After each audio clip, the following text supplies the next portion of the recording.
PV അൻവറിനെ പിന്തുണച്ച് മുതിർന്ന കോൺഗ്രസ് നേതാവ് കെ സുധാകരൻ രംഗത്ത് വന്നു. PV അൻവർ UDF-ലേക്ക് ഇനി തിരിച്ചു വരേണ്ടെന്ന് ഞങ്ങൾ പറയില്ല.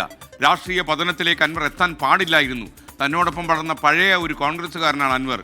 ഇന്ന് തെരുവിലെ രാഷ്ട്രീയക്കാരനായി PV അൻവർ മാറിയതിൽ തനിക്ക് ദുഃഖമുണ്ടെന്നും കെ സുധാകരൻ തുറന്നു പറയുന്നു. 24 ബ്രേക്കിംഗ്. കൈപിടിച്ച് എന്നോടൊപ്പം നടന്ന വളർന്ന അൻവർ അദ്ദേഹം ഇങ്ങനെ ഒരു രാഷ്ട്രീയത്തിലെ പതനത്തിലേക്ക് എത്താൻ പാടില്ലായിരുന്നു എന്ന് ഇന്ന് ഞാൻ ആഗ്രഹിക്കുന്നു. കഴിവുണ്ട്, പ്രാപ്തിയുണ്ട്, അതിനുള്ള കാഴ്ചപ്പാടുകളുമുണ്ട് ആ ചെറുപ്പക്കാരന്. അവനെ രാഷ്ട്രീയത്തിന് വേണം എന്നതാണ് എൻ്റെ താല്പര്യം. അതുകൊണ്ട് ഈ ഇലക്ഷന് ഞാൻ ഈ പ്രസംഗം അദ്ദേഹത്തിന് വേണ്ടി ചെയ്യുന്ന പ്രസംഗമല്ല. പക്ഷേ അദ്ദേഹത്തെ ഞങ്ങൾ തള്ളിയിട്ടില്ല, അദ്ദേഹത്തെ പുറത്താക്കിയിട്ടില്ല.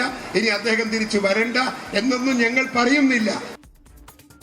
മലപ്പുറത്ത് നമ്പി ദിലീപ് കുമാർ നമുക്കൊപ്പം ചേരുന്നു. Good morning Dilip Kumar. യഥാർത്ഥത്തിൽ കെ സുധാകരൻ കുറച്ചുകൂടി അനുതാപത്തോടെ PV അൻവറിനെ കൈകാര്യം ചെയ്യാൻ താല്പര്യപ്പെടുന്നു എന്നാണ് മനസ്സിലാക്കുന്നത്. എന്നാൽ കെ സുധാകരൻ്റെ ഈ വാക്കുകൾക്ക് കോൺഗ്രസ് പ്രസ്ഥാനത്തിൽ എത്രമാത്രം പിന്തുണ കിട്ടുമെന്ന കാര്യത്തിൽ സംശയമില്ല.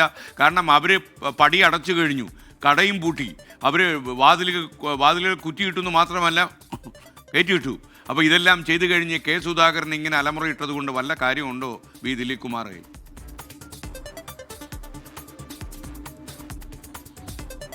Good morning. കെ സുധാകരൻ നേരത്തെ തന്നെ PV അൻവറിന് അനുകൂല നിലപാട് സ്വീകരിച്ചിരുന്നയാളാണ്. പ്രതിപക്ഷ നേതാവ് VD സതീശൻ അതിന് വിരുദ്ധമായ നിലപാട് സ്വീകരിച്ചപ്പോൾ അത് സതീശൻ മാത്രമല്ല ഈ കാര്യം തീരുമാനിക്കേണ്ടത് എന്നായിരുന്നു അന്ന് കെ സുധാകരൻ പറഞ്ഞത്. പക്ഷേ പിന്നീട് കോൺഗ്രസും UDF-ഉം ഒക്കെ PV അൻവറെ തള്ളിപ്പറയുകയും PV അൻവറിന്റെ മുന്നണി പ്രവേശം അസാധ്യമെന്ന നിലയിലേക്ക് കാര്യങ്ങൾ എത്തുകയും PV അൻവർ സ്ഥാനാർത്ഥിയായി രംഗത്ത് വരികയും ചെയ്തു.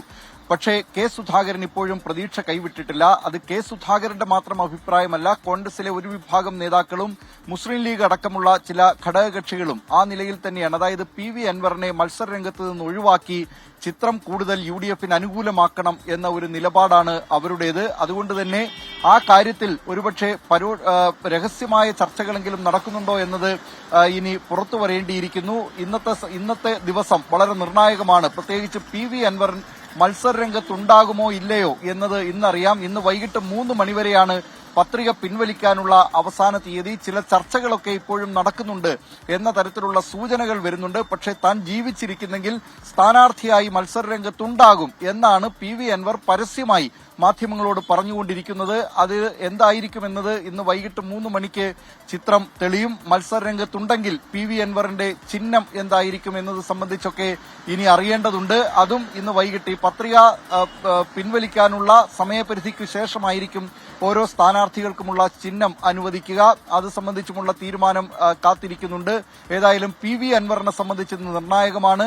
സ്ഥാനാർത്ഥികളാകട്ടെ, പ്രധാനപ്പെട്ട മുന്നണികളുടെ സ്ഥാനാർത്ഥികൾ വോട്ടുറപ്പിക്കാനുള്ള തീവ്ര ശ്രമത്തിലാണ്. ഇന്ന് UDF സ്ഥാനാർത്ഥി ആര്യാടൻ ഷൌക്കത്തിന്റെ തെരഞ്ഞെടുപ്പ് പ്രചരണം കരുളായി എടക്കര പഞ്ചായത്തുകളിലാണ്. എടക്കര പഞ്ചായത്തിൽ രാവിലെ 9 മണിക്ക് KPCC അധ്യക്ഷൻ സണ്ണി ജോസഫാണ് ഇന്നത്തെ പ്രചരണം ഉദ്ഘാടനം ചെയ്യുക. വൈകിട്ട് കരുളായിയിലാണ് ഇന്നത്തെ പ്രചരണം അവസാനിക്കുന്നത്. LDF സ്ഥാനാർത്ഥി M സ്വരാജ് ഇന്ന് മൂത്തേടം പഞ്ചായത്തിലാണ് പ്രചാരണം നടത്തുക. NDA സ്ഥാനാർത്ഥി മോഹൻ ജോർജിന്റെ തെരഞ്ഞെടുപ്പ് പ്രചാരണ കൺവെൻഷനും ഇന്നാണ്. കേന്ദ്രമന്ത്രി സുരേഷ് ഗോപി ഈ കൺവെൻഷൻ ഉദ്ഘാടനം ചെയ്യും. ദിലീപ് കുമാറാണ് നിലമ്പൂരിൽ നിന്ന് തത്സമയം ചേർന്ന്.